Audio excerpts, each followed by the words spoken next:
Abra sua Bíblia em 1 Coríntios 15.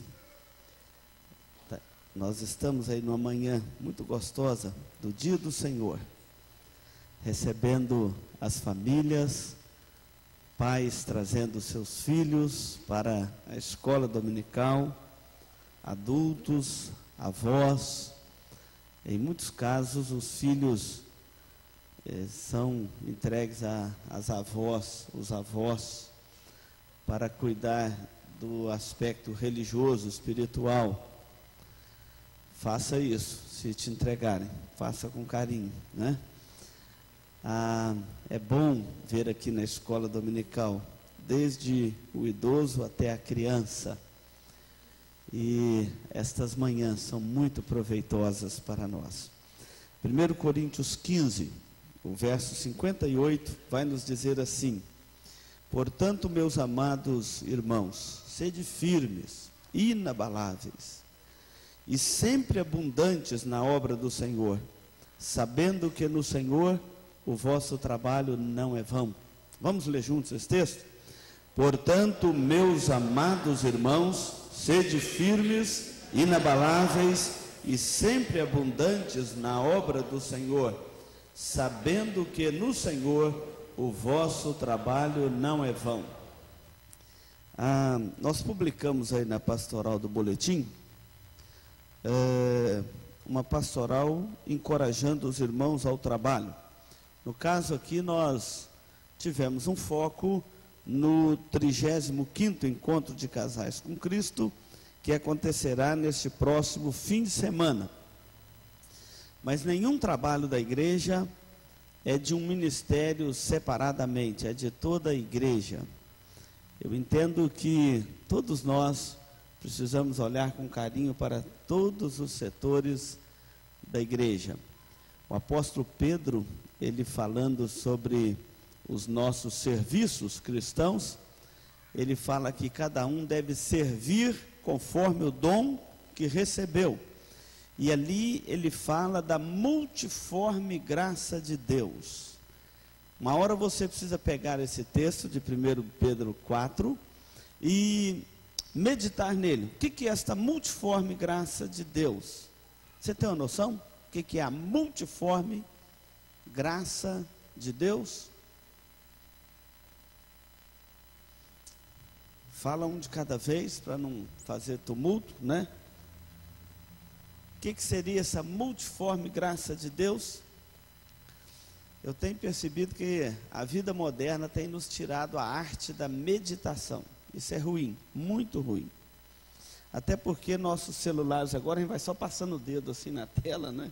Vai pulando, ninguém concentra em nada. Professora, deve estar sendo difícil dar aula, viu?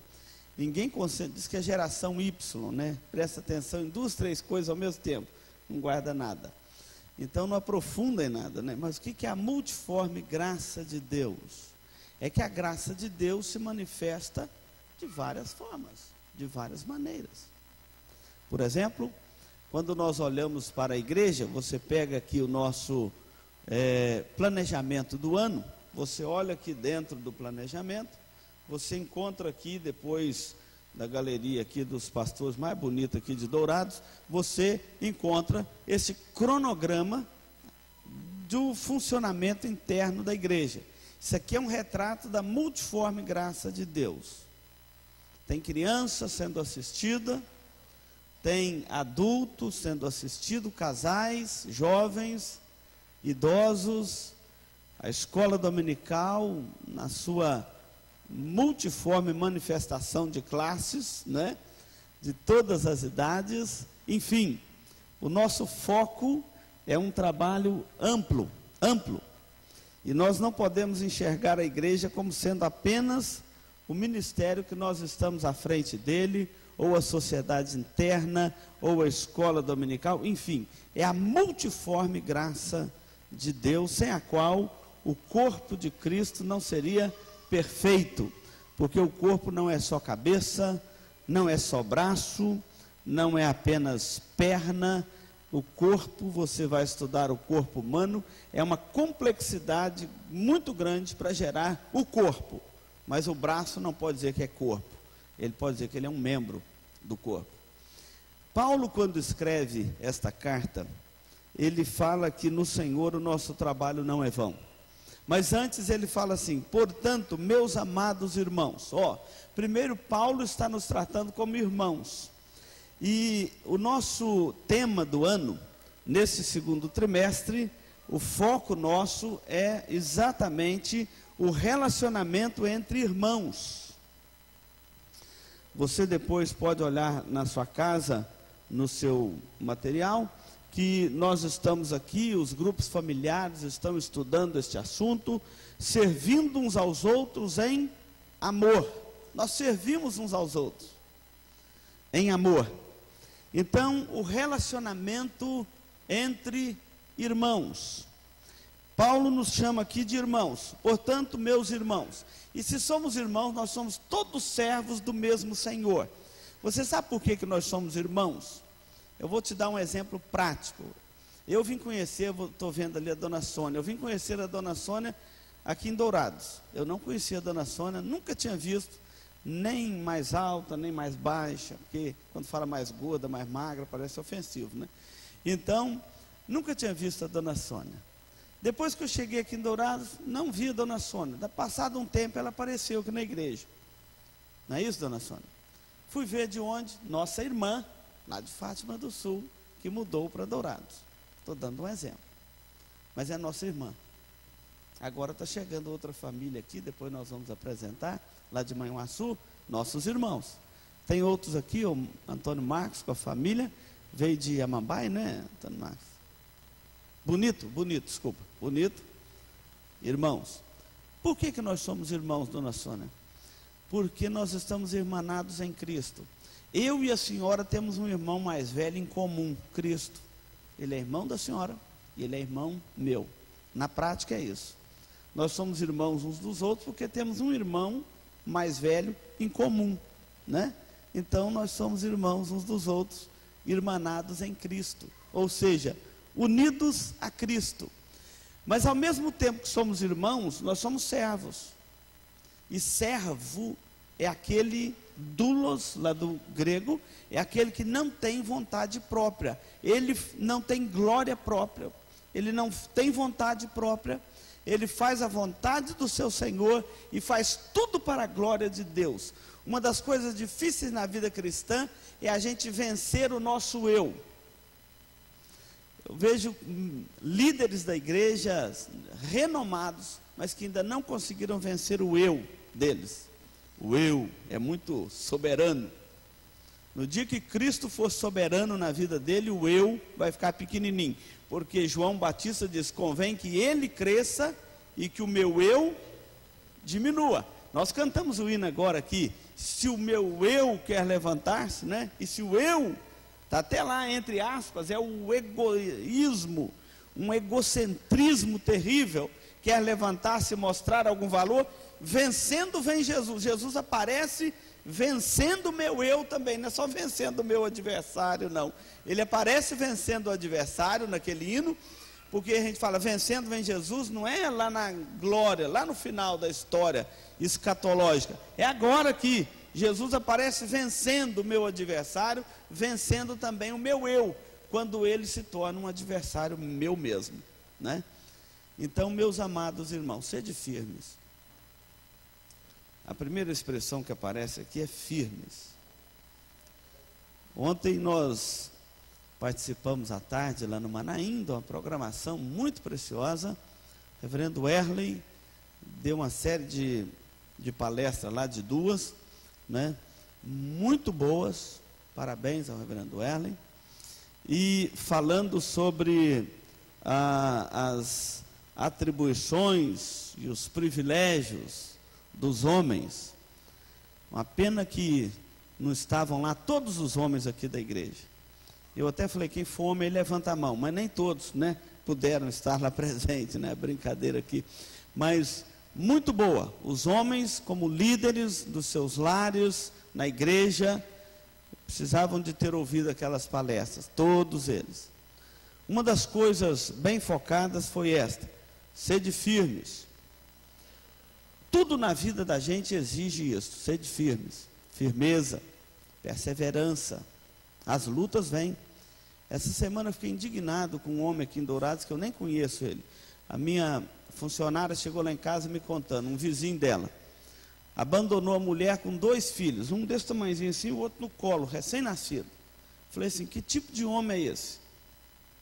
Aí ela, a minha empregada da Rio falou assim, pastor, tem homem que não aguenta pressão não, eles fogem. Falei, pior que é verdade mesmo, mas tem homem calça curta, calça larga, tem homem para todos os gostos, né? Sede firmes. A firmeza no trabalho, ela é muito importante, irmãos. Todo trabalho exige perseverança, tem os seus desafios, tem os seus desgastes, tem os momentos de glória, tem os momentos de lutas, né? No momento de glória aproveite, no momento de luta tolera. É assim a vida, não é? E nós temos que ser firmes. A firmeza de propósito, essa firmeza aqui, por exemplo, na fé. Eu vejo muitos irmãos assim que, quando vem as lutas da fé, eles, em vez de atender o propósito da palavra de Deus, de ser firme, inabalável na fé, eles atendem o conselho da mulher de Jó. Qual o conselho da mulher de Jó? Vocês lembram? Abandona esse teu Deus e morre. Que conselho, né? Abandona esse teu Deus e morre. Na hora das lutas da fé, quando deveriam aproveitar aquele momento para amadurecer a fé, busca alternativas que não são as melhores. Um rei em Israel, por exemplo, procurou uma feiticeira, e o profeta cercou a gente e falou assim, volta e fala para esse rei seu, acaso não há Deus em Israel para ele procurar feiticeira? Os crentes presbiterianos às vezes procuram benzedor evangélico. É terrível isso. Eu já vi muitos irmãos, na hora das lutas da fé, recorre a uma igreja neopentecostal, um benzedor da fé. Acaso não há Deus nessa igreja para recorrer atrás de outros? Pensa nisso. Firmes na fé. Fala aqui, portanto, meus irmãos, sede firmes. Firmeza de propósito, firmeza de caráter, firmeza de fé, está tudo embutido aqui, porque trabalhar precisa disso, né? Inabaláveis, não podemos nos abalar por qualquer coisa. Tem crente que é tão melindroso assim, que ele se abala por qualquer coisa, não volto mais lá, estava indo bem no trabalho, mas uma coisinha assim, não volto mais lá. Não pode ser assim. Inabalável é aquela casa que foi construída na rocha. Jesus, quando encerrou o sermão da montanha, lá em Mateus 7, ele fala assim, ó, todo aquele que ouvir as minhas palavras e as praticar, é semelhante a um homem sábio, prudente, que edificou a sua casa sobre a rocha, e sopraram os ventos, deram com ímpeto contra aquela casa, que não desabou, ela estava construída na rocha, ela era inabalável. Mas o insensato construiu a casa dele aonde? Na areia. Quando sopraram os ventos e deram com o mesmo ímpeto da outra, a casa desabou, porque estava construída na areia. Na areia. O servo, ele tem que trabalhar mirando o seu Senhor. E tá bom para falar isso hoje, porque semana que vem tem um dia 1º de maio, dia do trabalhador, né? Espero que todo trabalhador sinta-se honrado naquele dia. Inabaláveis. E depois Paulo vai dizer aqui, abundantes. Faça mais do que eu está te pedindo, faça com abundância, faça com zelo, que aquilo que foi te pedido produza muito mais do que o que foi te pedido, do que o esperado. Sabendo isso, que no Senhor o vosso trabalho não é vão. Depois leia essa pastoral do boletim com muita atenção, e não precisa aplicá-la somente ao encontro de casais, aplica a todas as áreas da multiforme graça de Deus manifestada nos trabalhos desta igreja. Mas saiba você 2 coisas. Primeiro, Jesus falou que aquele que serve a Ele, quando ele usa suas mãos para abençoar as pessoas, servir, estender a mão, ele diz, ainda que seja um copo d'água, que for dado a um profeta jamais será esquecido por Deus e receberá o galardão de profeta. Usa suas mãos para construir, para trabalhar. E o outro exemplo é o lá de Atos 9, no finalzinho do capítulo, quando Pedro ressuscitou Dorcas. Dorcas deveria ser um exemplo de cristã para todos nós aqui. A Bíblia registra que Dorcas, quando morreu, primeiro registra um pequeno histórico dela. Diz que ela trabalhava servindo a Deus e servindo também àquela comunidade. Fala assim, discípula, por nome Tabita, que quer dizer Dorcas, era notável pelas suas boas obras e pelas esmolas que ela fazia. Ela era notável pelas boas obras e pelas doações que ela fazia. Quando fala esmola, normalmente é uma doação para socorrer uma pessoa carente, não é isso? Mas ela morreu, e quando ela morreu e Pedro chega na cidade, as mulheres vinham mostrar túnicas, vestimentas que Dorcas tinha feito com as suas mãos e para atendê-las. E aquilo comoveu tão grandemente a cidade e também a Pedro, e Pedro orou e Deus voltou à vida a Dorcas, ela ressuscitou. Notável pelas suas boas obras, notáveis pelas suas mãos habilidosas. Irmãos, a casa do crente sempre tem alguma coisinha para dar, não tem? A junta diaconal está começando aí a campanha do agasalho, a gente sempre tem alguma coisa para doar. Sempre quando alguém bate a porta, tem algum alimento para socorrer, sempre tem alguma coisa para dar. A casa do crente sempre tem alguma coisa para dar, e pode dar, e não dê só porque está sobrando não, pode dar até do seu dia a dia, porque Deus supre todas as nossas necessidades. Então no Senhor o nosso trabalho não é vão, mas sede firmes, inabaláveis e sempre abundantes nesse trabalho.